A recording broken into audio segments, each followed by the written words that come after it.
ខ្ចីឆ្នាំមួយគ្រាប់មកខ្ញុំត្រូវយកទៅឲ្យមនុស្សដែលសំខាន់បំផុតរបស់ខ្ញុំបងប្រាំនេះទុកជាការដូរជួបមុខគ្នាគឺវាមានតម្លៃពេកហើយខ្ញុំទទួលមិនបានទេចង់បានខ្ញុំពិតជាចង់បានណាស់អាចហាត់គុណបាននរណាចង់ធ្វើមនុស្សធម្មតាទៅយ៉ាងហោចណាស់នៅក្នុងពិភពលោកដ៏គ្រោះថ្នាក់នេះអាចមានវិធីការពារជីវិតបានច្រើនសៀវជីអញយកវាទៅថ្ងៃក្រោយជីវិតរបស់ខ្ញុំមួយនេះគឺជារបស់អញហើយបងប្រាំនិយាយពាក្យនេះចម្លែកណាស់ទាំងដែលខ្ញុំមិនបានធ្វើអ្វីសោះបងប្រាំឲ្យអញក៏យកទៅមិនបាច់មានសម្ពាធទេត្រូវសៀវជីអញមិនដឹងទេបងប្អូនពួកយើងប៉ុន្មានអ្នកតែងតែចង់មានប្អូនស្រីម្នាក់ថ្ងៃក្រោយអញស្នាក់នៅត្រកូលឈីនចុះទុកចិត្តចុះបងប្រាំនឹងការពារអញដាច់ខាតមិនឲ្យអញរងរបួសសូម្បីតែបន្តិចឡើយចាស់អរគុណបងប្រាំតាំងពីនេះចង្រៃនេះលេចមុខមកផែនការរបស់ខ្ញុំបរាជ័យជាបន្តបន្ទាប់សម្រាប់ឈីនសាវមីងបរាជ័យសម្រាប់មនុស្សធម្មតាម្នាក់ដែលគ្មានការហាត់គុណនៅតែមិនងាយស្រួលទៀត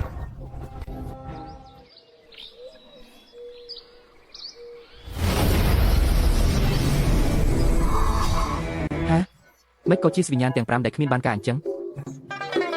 បង8បើបងមិននិយាយក៏គ្មានអ្នកណាថាបងក៏ដែរសៀវជីកុំខ្លាចអីឬវិញ្ញាណទាំង5យ៉ាងម៉េច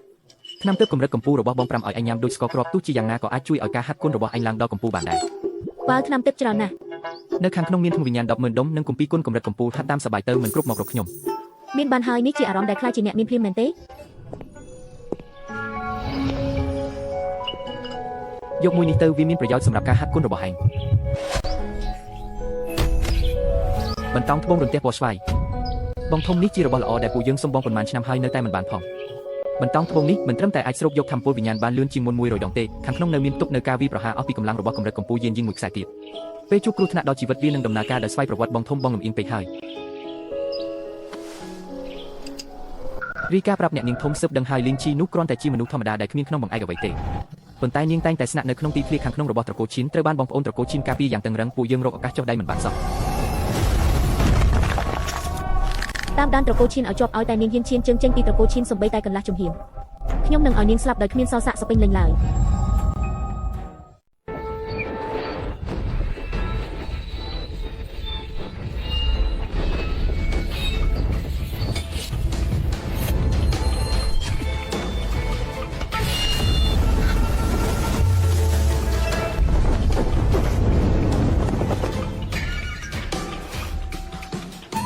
ព្រះអាយសៀវជីទេពកសលអញពិតជាគួរឲ្យខ្លាចណាស់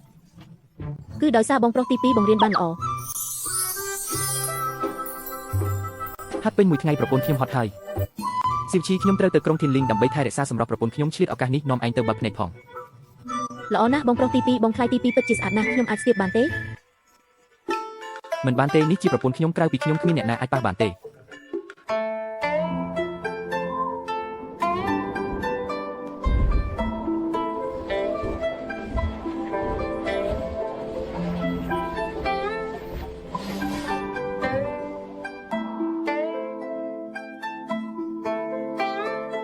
សៀវជីខាងក្នុងកម្ដៅភ្លើងខ្លាំងណាស់អញរងចាំខ្ញុំនៅទីនេះកុំរត់ដេកដាបងប្រុសទី2កុំបារម្ភ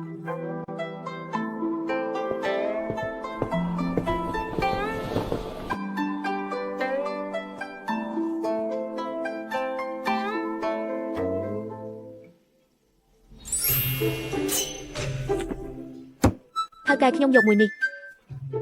ចាំសិនបងប្រុសទី2ក្រុងធានលីងថែរក្សាគ្រឿងបន្លាស់នេះមិនមែនជាចំណុចកើតឡើងនៃសាច់រឿងពិភាក្សាដៅក្នុងសៀវភៅដើមទេតោះសៀវជីថ្ងៃស្អែកនៅលើកំពូលភ្នំក្រុងធីនលីងនឹងមានការពិភាក្សាដៅអ្នកហាត់គុណគ្រប់ទីនឹងប្រមូលផ្ដុំគ្នាខ្ញុំនឹងនាំឯងទៅជួបមិត្តភក្តិខ្ញុំល្អណាស់បងប្រុសទី2ស្លាប់ហើយពិតជានៅទីនេះមែនបងប្រុសទី2គឺនៅក្នុងវគ្គប្រកួតនៃការពិភាក្សាដៅពេលប្រយុទ្ធជាមួយប៉ៃនីងសៀក៏ចូលសុខក្នុងមន្តអាគមខ្មៅហើយឈ្មោះទីបំផុតដៅត្រូវបំផ្លាញហើយស្លាប់យ៉ាងអាណោចអាធំចាប់ពីពេលនោះមកគ្រូសាឈីនត្រូវបានគេចោទប្រកាន់ថាជាគ្រូសាហាត់មន្តអាគមខ្មៅហើយត្រូវគេតាមសម្លាប់គ្រប់គ្នាក្នុងពិភពអ្នកហាត់គុណនេះមិននឹងអាចទៅរួចខ្ញុំឈីនយានសានមានចិត្តមោះមុតមិនដែលធ្លាប់មានចិត្តបិសាចហើយក៏មិនដែលហាត់មន្តអាគមខ្មៅសំបីតែបន្តិចតើអាចចូលសុខក្នុងមន្តអាគមខ្មៅភ្លាមយ៉ាងម៉េចទៅសៀវជីប្រហែលជាថ្មីនេះមើលសៀវភៅរឿងអត់ប្រយោជន៍ច្រើនពេកនៅក្នុងបន្ទប់ទើបគិតទេដាស់ពេញខួរក្បាលហើយ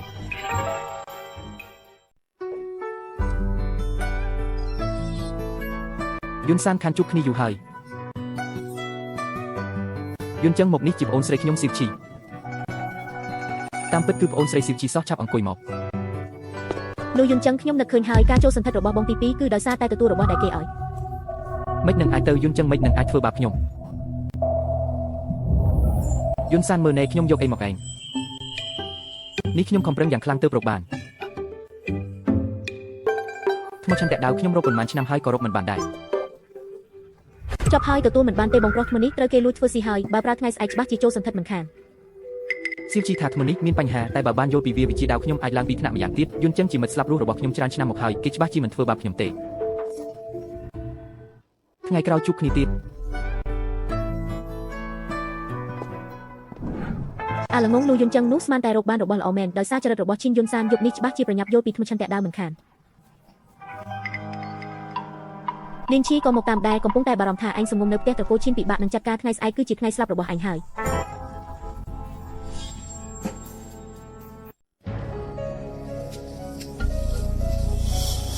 អំបញ្ញមិញខ្ញុំប្រើធម្មពលវិញ្ញាណលួចពិនិត្យមើលថ្មដាវនោះគ្មានឃើញមានមន្តអាគមអីទេមើលទៅសៀវជីពិតជាមើលសៀវភៅរឿងច្រើនពេកហើយទើបភ័យបែបនេះលូយន្តចឹងនោះតាមពិតមិនមែនជាមនុស្សអាក្រក់ទេក្នុងសាច់រឿងពេលបងពីយល់ពីថ្មដាវថ្ងៃស្អែកប្រកួតជាមួយប៉ៃនីងសៀនឹងត្រូវចូលសុខក្នុងមន្តអាគមឈួតវង្វេងលូយន្តចូលទៅចង់ដាស់បងពីលទ្ធផលស្លាប់ទៅ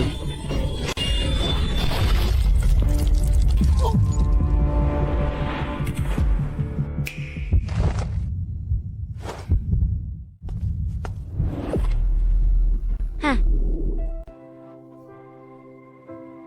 សៀវជីកាត់អីសៀវជីឯងឃើញបងពីចិត្តគំនិតច្បាស់លាស់ផ្លូវចិត្តរឹងមាំឯងមិនបាច់បារម្ភអីទាំងអស់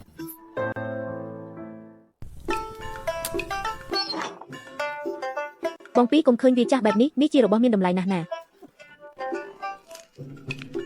សៀវជីឯងពិតជាត្រូវអ្នកលក់បោកប្រាស់មែនហើយរបស់ចាស់នេះជារបស់មានតម្លៃអីទៅបងពីនេះជាកាដូដែលខ្ញុំតាំងចិត្តរើសឲ្យបងនិងបងថ្លៃទី2ណាបានហើយ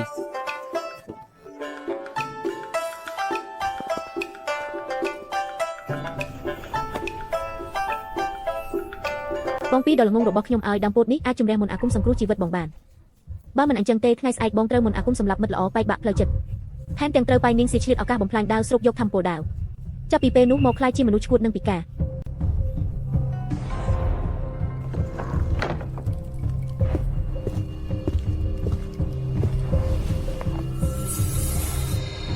ខ្ញុំនឹងប៉ៃនីងសៀសុទ្ធតែជាអ្នកហាត់ក្បាច់គុនដ៏កំពូលនៃកម្រិតចិនតាបើខ្ញុំយល់ពីថ្មដាវយប់នេះថ្ងៃស្អែកប្រកួតច្បាស់ជាឈ្នះតែការទូទីក្នុងចិត្តរបស់សៀវជីពិតជាធ្វើឲ្យគេមិនស្ងប់ចិត្តសោះបានហើយបើថ្ងៃស្អែករឿងដែលសៀវជីទូទីមិនកើតឡើងខ្ញុំចាំយល់ពីថ្មដាវនេះក៏មិនហួសពេលដែរ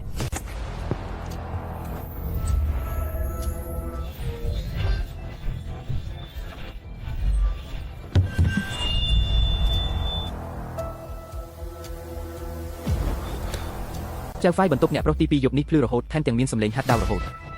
ច្បាស់ជាចាប់ផ្ដើមយល់ពីថ្មដាវនោះហើយហាត់ទៅកាន់តែខំប្រឹងចូលមន្តអាគមកាន់តែជ្រៅ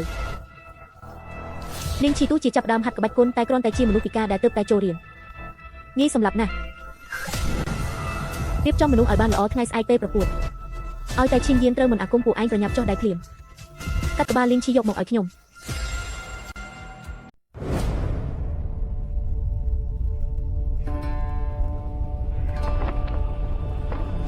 ការប្រកួតចាប់ឆ្នោតអ្នកឈ្នះឡើងវគ្គបន្តការប្រកួតគឺគ្រាន់តែជាការសាកល្បងត្រឹមចំណុចគឺបញ្ឈប់ការប្រកួតទី1ឈិនយានសានប្រកួតជាមួយប៉ៃនីងសៀពិតជាគេមែនក្នុងសៀវភៅដើមគឺការប្រកួតមួយនេះជាគ្រោះថ្នាក់ដល់ជីវិតរបស់បងទី2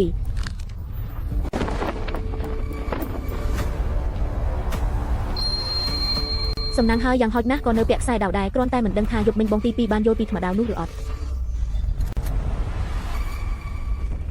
កូនប្រុសទី2ត្រកូលឈិននេះឈ្មោះយូហើយ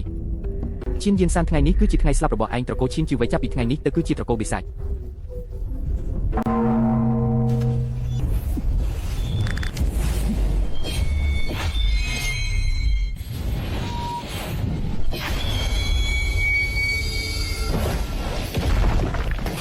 វិជាដាវរបស់ឈិនយានសានពិតជាមិនធម្មតាមែនវាសង្កត់លើកម្ពុជាមនុស្សត្រកូលប៉ៃ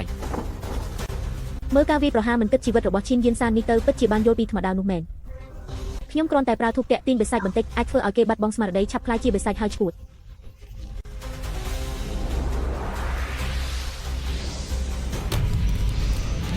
ត្រូវហើយគឺបែបនេះឯងបន្តខ្លាយជាបិសាចទៅឈួតទៅអ្វីដែលប្អូនស្រីនិយាយគឺជារឿងពិតសំណាងហើយដែលយប់មិញខ្ញុំខំទ្រាំមិនបានយល់ពីវាឥឡូវនេះមិនបានបាត់បង់ស្មារតីទេបងទី2ចប់ហើយជំងឺភ្នែកក្រហមរើឡើងវិញហើយនៅតែខ្លាយជាបិសាចដដែល